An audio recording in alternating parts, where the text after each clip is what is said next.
अपने पिछले सेशन में मैंने आपको बताया था essentials of a valid contract के 8 पॉइंट्स, जिसका फर्स्ट पॉइंट था वैलिड एग्रीमेंट। तो आज मैं उसी के डेप्थ में जाऊंगा और आपको बताऊंगा what are the essentials of a valid agreement, क्या होते हैं वैलिड एग्रीमेंट के एसेंशियल्स। ठीक है, तो मैं अब इसको इन डेप्थ आपको बताने जा रहा हूं और स्क्रीन पर अपने कुछ पॉइंट्स को रखने जा रहा हूं। Here are these points. I share my screen with you and here I show you the important points with respect to this. तो ये points अब आपके सामने आ रहे हैं। ठीक है जी, these are the points. क्या क्या points हैं इसको आप जरा ध्यान से देखें। ठीक है, मैं इसको यहाँ रखता हूं और इसको हम रख देते हैं यहाँ। ये देखिए पॉइंट ये है valid agreement. In order to constitute a valid contract, ठीक है, वैसे हालांकि वैलिड कॉन्ट्रैक्ट टर्मिनोलॉजी गलत है, अब वो भी बताता हूँ कैसे।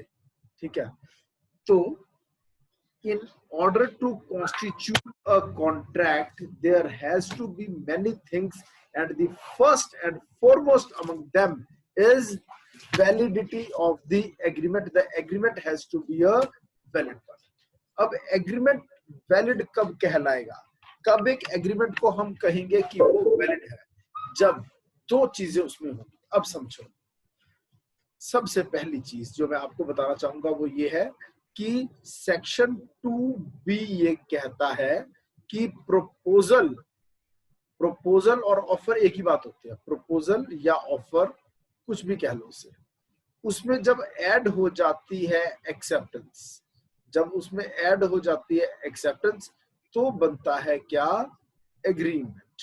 तो फर्स्ट पॉइंट ये है agreement has to be a valid one, and in order to make an agreement a valid agreement there has to be two things: valid proposal and valid acceptance.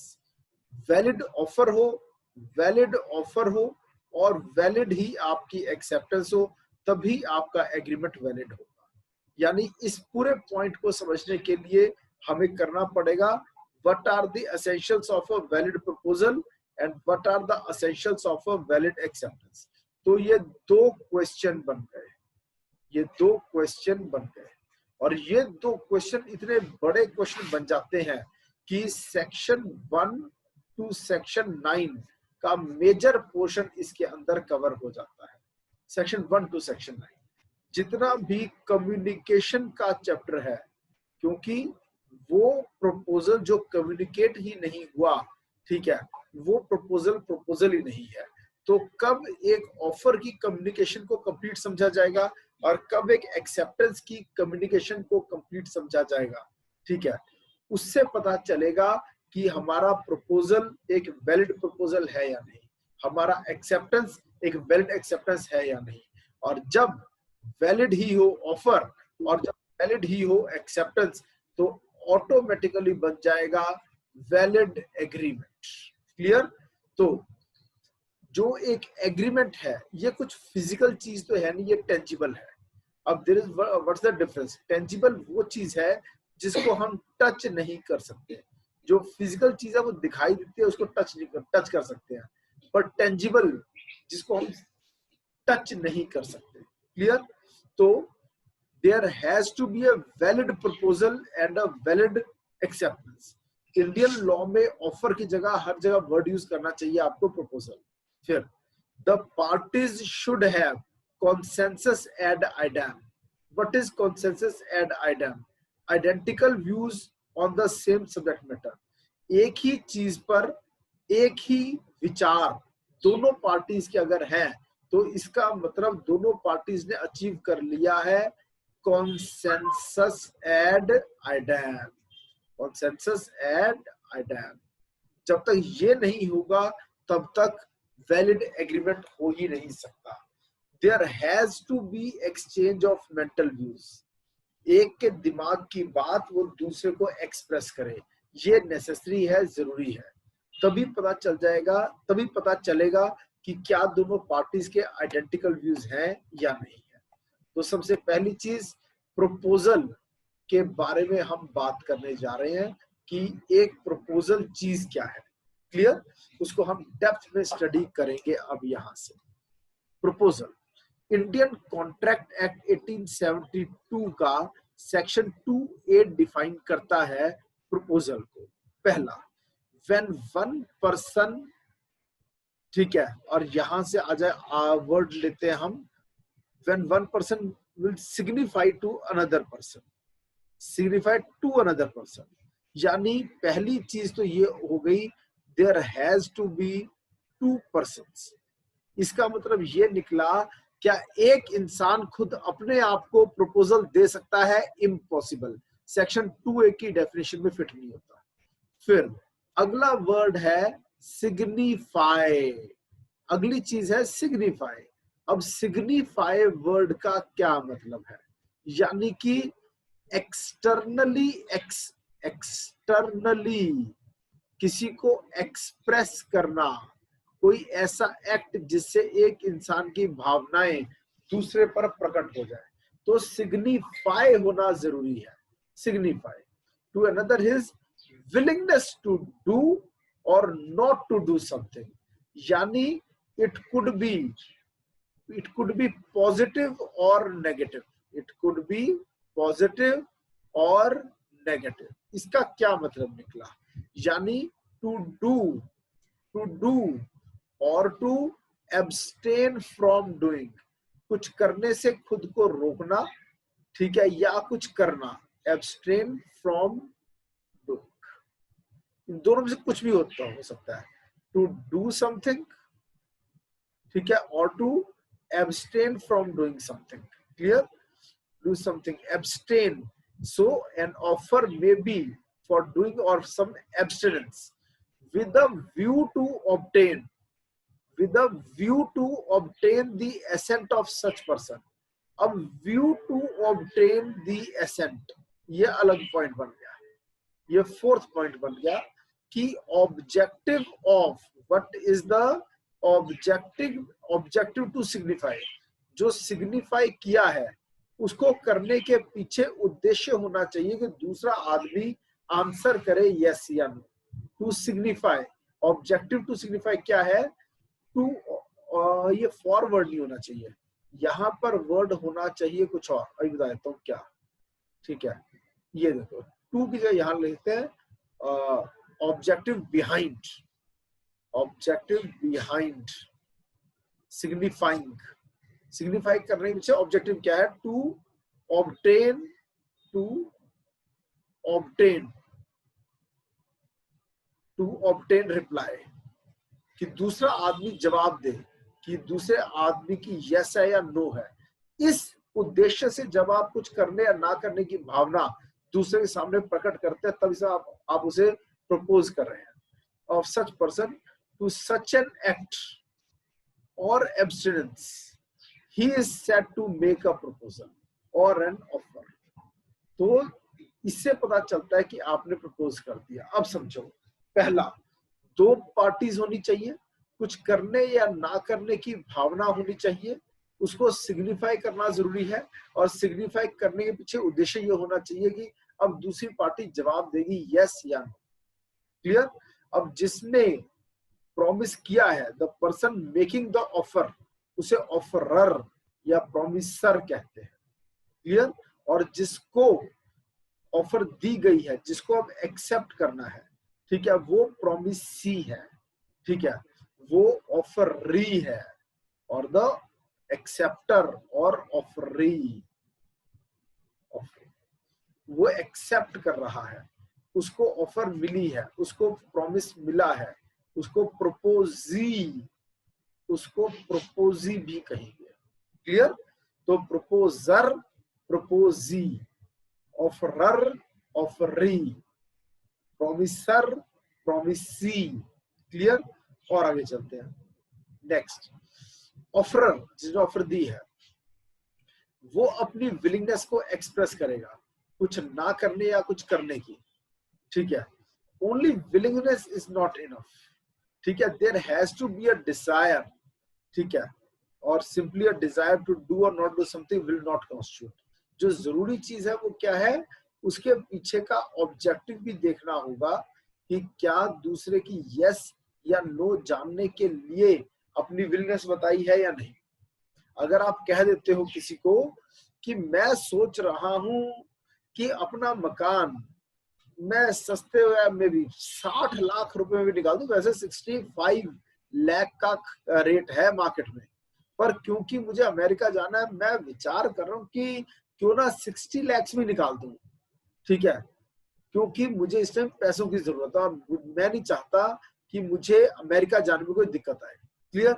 अब इस इंसान ने ये बात अपने जिन दोस्तों के सामने कही है, क्या ये ऐसा कुछ मूड में था कि उनमें से कोई एक बोलेगा फिर मैं इस मकान को खरीदने को तैयार हूं 60 लाख में? नहीं, उसने तो अपने मन की एक भावना उनके आगे प्रकट किया कि मैं अब अपने फ्लैट को सस्ते में बेचने के बारे में सोच रहा हूं, ठीक है। तो यहाँ पर ऑब्जेक्टिव जो ये वाला पॉइंट था, with the objective of knowing yes और नो, ऑब्जेक्टिव वाला पॉइंट, ठीक है, view to obtain the assent of other नहीं है, इसलिए ये प्रपोजल नहीं है।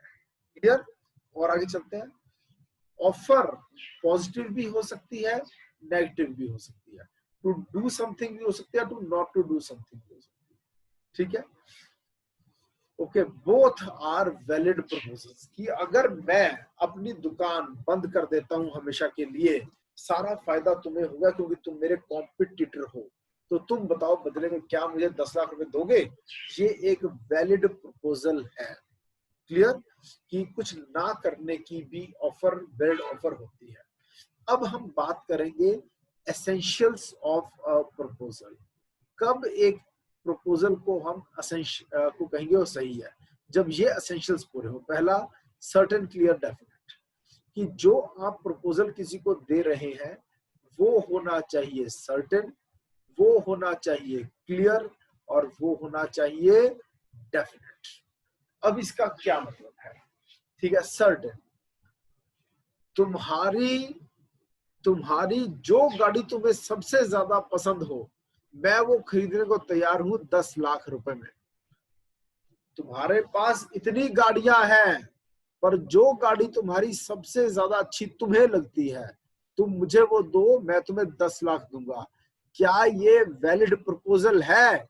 बताओ आप, क्या ये वैलिड प्रपोजल है?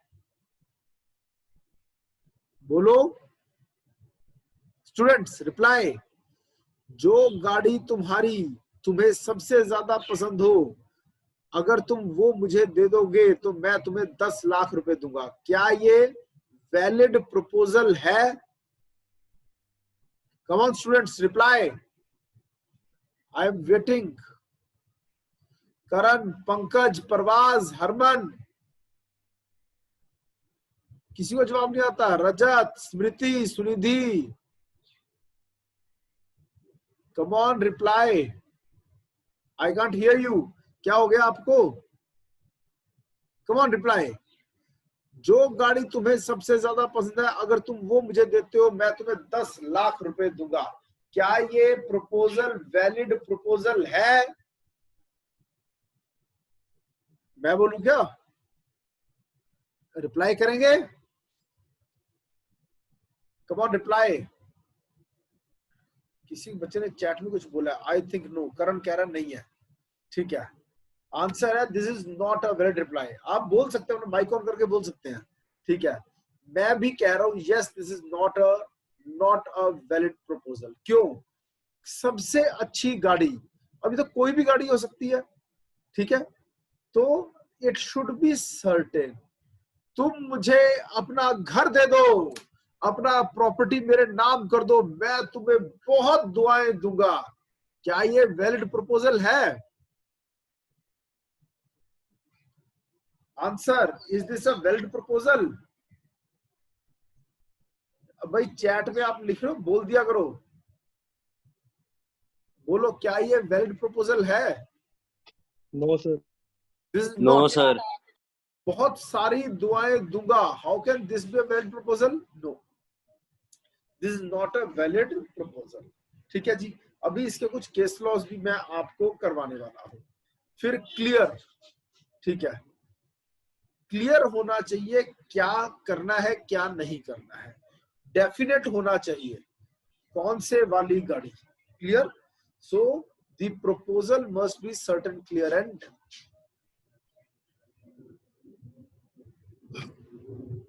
फिर अगला पॉइंट देखो, intention to create a legal relation और अ लीगल ऑब्लिगेशन। इसका क्या मतलब है, मैंने आप सबको एक केस इसमें बताया था और वो था बेल्फोर वर्सेस बेल्फोर, कि हस्बैंड और वाइफ घूमने के लिए गए श्रीलंका।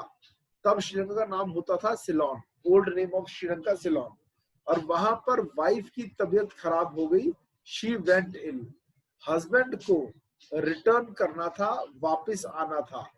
तो जब वो वापस आने लगा तो उसने वाइफ को प्रॉमिस कर दिया कि मुझे मेरे देश वापस जाने दो, मैं तुम्हें 30 पाउंड्स भेजा करूंगा, ठीक है, हर महीने, ठीक है। मगर जब वो वापस चला गया उसने ये रकम अपनी वाइफ को नहीं भेजी, ठीक है। वाइफ ने किया केस, कोर्ट ने कहा husband is not entitled to pay, because जो उसने प्रॉमिस किया था कि मैं हर महीने पैसे दूंगा, ये कोई कॉन्ट्रैक्ट नहीं है, इसके पीछे हरगिज भी कोई लीगल रिलेशनशिप पैदा करने की उसकी कोई मंशा नहीं थी। हाँ, अगर दोनों की यही बात कोर्ट में हुई होती और ये सेपरेशन एग्रीमेंट होता, फिर उसको ये पैसे देने पड़ते। अगर सेपरेशन के बदले में मेंटेनेंस का अमाउंट देना तय किया गया होता कोर्ट द्वारा, फिर ये उसको देना पड़ता, ठीक है। फिर proposal has to be communicated. अगर उस प्रपोजल का ज्ञान दूसरी पार्टी को नहीं हुआ है, यानी वो प्रपोजल अभी तक कंप्लीट नहीं हुआ है, ठीक है। फिर जो ऑफर होती है वो एक्सप्रेस करे अपनी final willingness of the offer. अगर ये कहना अभी मैं सोच रहा हूं कि मैं ऐसा कर दूंगा, तो ये कोई प्रपोजल नहीं, ठीक है जी। देन इसके पीछे जो ऑब्जेक्ट होना चाहिए, ऑब्जेक्ट यानी aim of telling about the willingness होनी चाहिए क्या, to obtain the consent of the other party. दूसरी पार्टी का कंसेंट जानने के उद्देश्य से अगर आपने अपनी इच्छा जाहिर की है तो ही वो ऑफर है, ठीक है। देन जो ऑफर है, it must be capable of creating legal relationship. वो ऑफर ऐसी होनी चाहिए कि अगर वो एक्सेप्ट हो जाती है तो दोनों पार्टीज के बीच में लीगल रिलेशनशिप एक्सेप्ट हो। कुछ इलीगल काम करने का प्रपोजल ही नहीं होता। नेक्स्ट, क्या एक proposal subject to terms and conditions हो सकता है? क्या कभी कंडीशनल, वर्ड्स देखिए, क्या कभी कंडीशनल ऑफर हो सकता है या फिर कंडीशनल प्रपोजल क्या कभी हो सकता है? Answer is yes. कभी कंडीशनल एक्सेप्टेंस नहीं होती, कंडीशनल एक्सेप्टेंस हो ही नहीं सकती, मगर कंडीशनल ऑफर हो सकती है कि अगर तुम ये मैच जीत जाओ और तुम्हें रकम मिल जाए तो उस रकम के 50% के बदले में मैं तुम्हें अपनी गाड़ी देने का सौदा करता हूं, मैं तैयार हूं। समझ में आया? अब ये कंडीशन है, अगर तुम मैच जीत जाओ और तुम्हें उसके एवज में पैसे मिले तो उस पैसे के 50% के बदले मैं तुम्हें अपनी गाड़ी देना तय करता हूं। बोलो यस की नो। अगले आदमी ने बोल दिया यस, तो ये एक वैलिड कॉन्ट्रैक्ट माना जाएगा। फिर ऑफर कभी भी एक नेगेटिव कंडीशन के साथ नहीं हो सकती कि अगर तुम चुप रहे, अगर तुमने जवाब नहीं दिया तो इसको तुम्हारी हाँ समझी जाएगी। फिर तो बड़ा आसान हो जाएगा, ठीक है। मैं ऑफर दे दूंगा मुकेश अंबानी को कि अगर कल सुबह 5 बजे तुम्हें गुलाब का फूल लेकर पैदल अपने घर से मेरे घर तक नहीं आए तो मैं समझूंगा कि 10 रुपए के बदले में तुमने अपनी कंपनी मेरे नाम कर दी। हाउ इज इट पॉसिबल कि अगले दिन वो सारे काम छोड़ के फूल लेके पैदल चल के मेरे घर आएगा? समझ में आया? तो कुछ ना करने को तुम्हारी एक्सेप्टेंस माना जाएगा। क्या ये क्या ये एक वैलिड ऑफर है? मेरी ऑफर, क्या जो मेरी ऑफर थी क्या वो वैलिड मानी जाएगी? Answer is no. Offer specific भी हो सकती है, जनरल भी। मैं चाहे तो ऑफर दे सकता हूं किसी एक इंसान को या ग्रुप ऑफ पर्संस को, एक्स वाई जेड को, कि मैं तुम तीन को ऑफर देता हूं, तुम तीन में से जिसने मुझे यस बोल दिया पहले, मैं उसके साथ अपनी ऑफर को कंप्लीट मानूंगा और उसकी एक्सेप्टेंस को फाइनल मानूंगा। तुम तीनों में से जो भी 10 लाख रुपए में मेरी गाड़ी खरीदने की हाँ भरता है, मैं गाड़ी बेचने को तैयार हूं। जो पहले हाँ बोलेगा मैं उसको गाड़ी दूंगा। ये कौन सी ऑफर है? Specific offer. फिर आती है जनरल ऑफर। अगर मैं ऑफर देता हूं कि मैं अपनी गाड़ी 10 लाख में किसी को भी देने को तैयार हूं जो मेरे घर पहले 10 लाख रुपए लेकर आ गया, या जिसने पहले मेरे स्टेट बैंक ऑफ इंडिया के अकाउंट में 10 लाख रुपए पहले जमा करा दिए, मैं गाड़ी उसे दे दूंगा। समझ में? ये एक जनरल ऑफर है which can be accepted by anybody। उसमें स्पेसिफिक था, उन तीन लोगों को ही ऑफर दी गई थी। क्लियर? सो ऑफर में भी स्पेसिफिक, ऑफर में भी जनरल। इसमें बहुत इंपॉर्टेंट केस आता है, Carlill versus carbolic smoke ball company. अब जो ऑफर है वो एक्सप्रेस भी हो सकती है, इम्प्लाइड भी हो सकती है। इफ अगर तो जो आपका प्रपोजल है, अगर आपका प्रपोजल जो है वो थ्रू वर्ड्स है, फिर चाहे वो रिटन हो या वो ओरल हो, तो हम क्या कहेंगे कि ये प्रपोजल जो है ये एक्सप्रेस है। मगर जब आपका प्रपोजल बाय कंडक्ट होता है, ठीक है, तो हम उसे कहते हैं ये आपका इम्प्लाइड प्रपोजल है। क्लियर? आप एक ढाबे पर जाते हैं और चुपचाप वहां के फ्रिज की तरफ बढ़ते हैं, कोल्ड ड्रिंक की बोतल निकालते हैं, ढक्कन खोलते हैं और पीना शुरू कर देते हैं।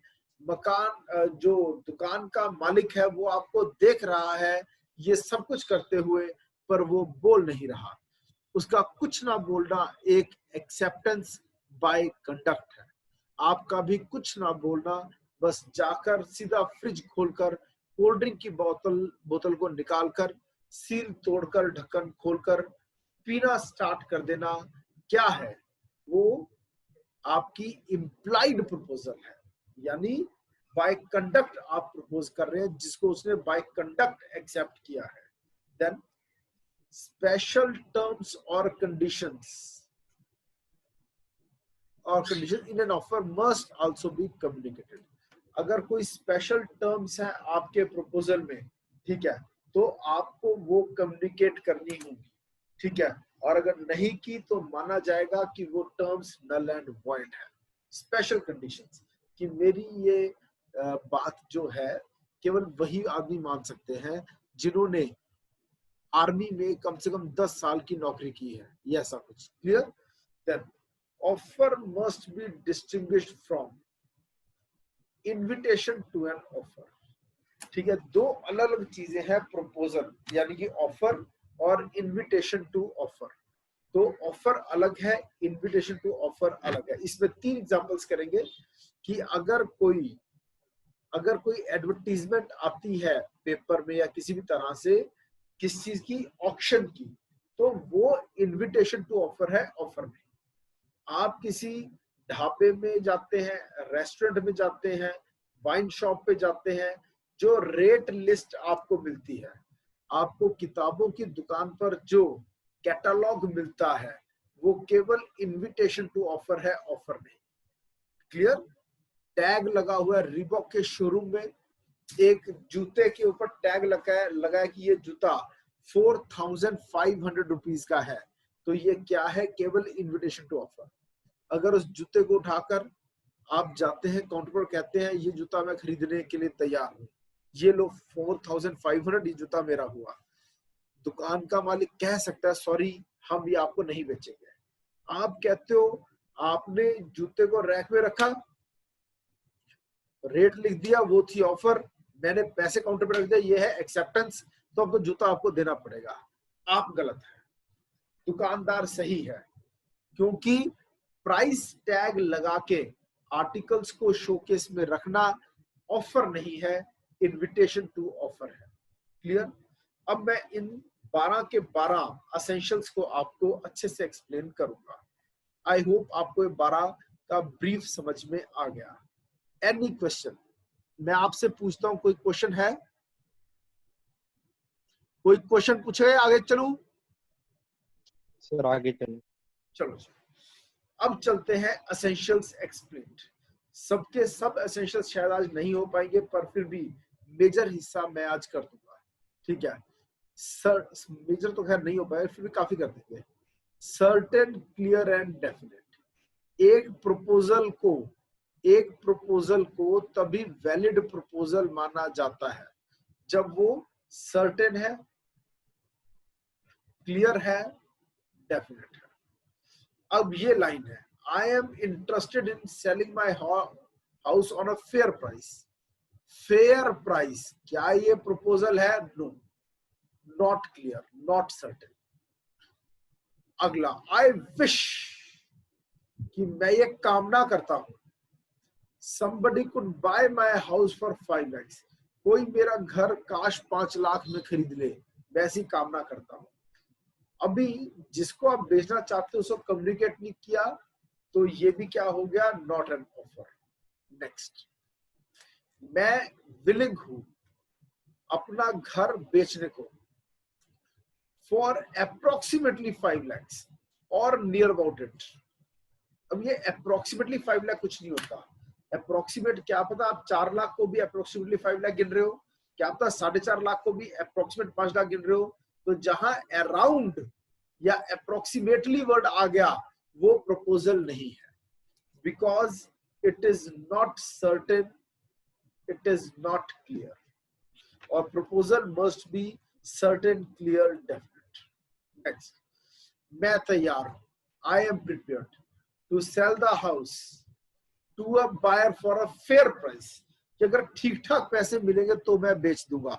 ये कोई प्रपोजल नहीं है, ये कोई प्रपोजल नहीं है। मैं ठीक ठाक पैसे मिलेंगे तो बेच दूंगा। क्लियर? कितने पैसे आप मांगते हैं आपको बताना होगा, सर्टेन, क्लियर, डेफिनेट होना होगा। Next, I am prepared to sell my house to you.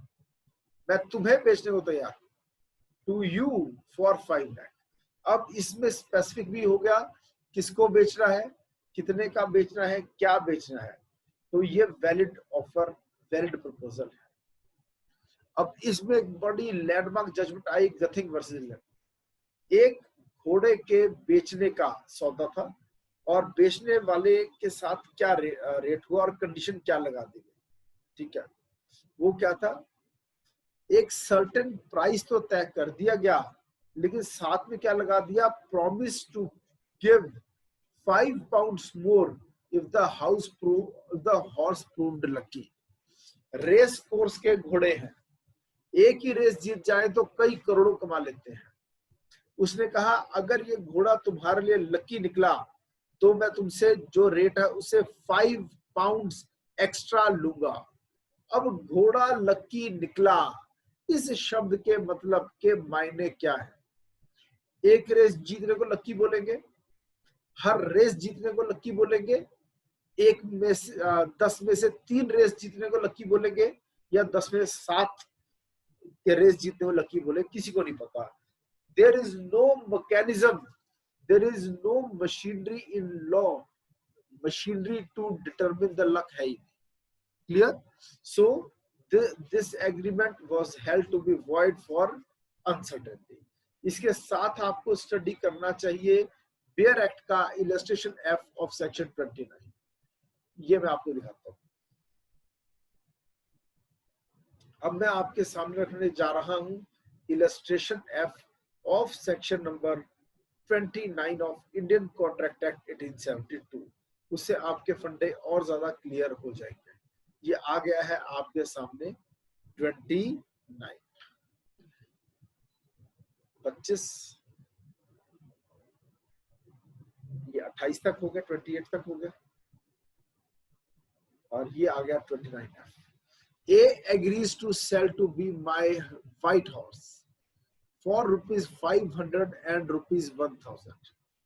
ठीक है, 500 और वर्ड आ गया कि या तो मैं अपना घोड़ा तुम्हें बेच रहा हूं 500 रुपए का या बेच रहा हूं 1000 रुपए का. There is nothing to show which of the two prices was to be given, कि मैं अपना घोड़ा तो बेचने तैयार हूं या 500 या 1000 का, पर क्लियर नहीं है कितने का, पर सर्टेन नहीं है कितने का घोड़ा बिक रहा है. तो ये क्या वैलिड प्रपोजल है? No, this is not a valid proposal. Clear नहीं है, सर्टेन नहीं है, डेफिनेट नहीं है. ये घोड़ा लक्की निकला तो 5 पाउंड एक्स्ट्रा देने होंगे. इस केस का नाम था गथिंग वर्सेस लेन. क्लियर?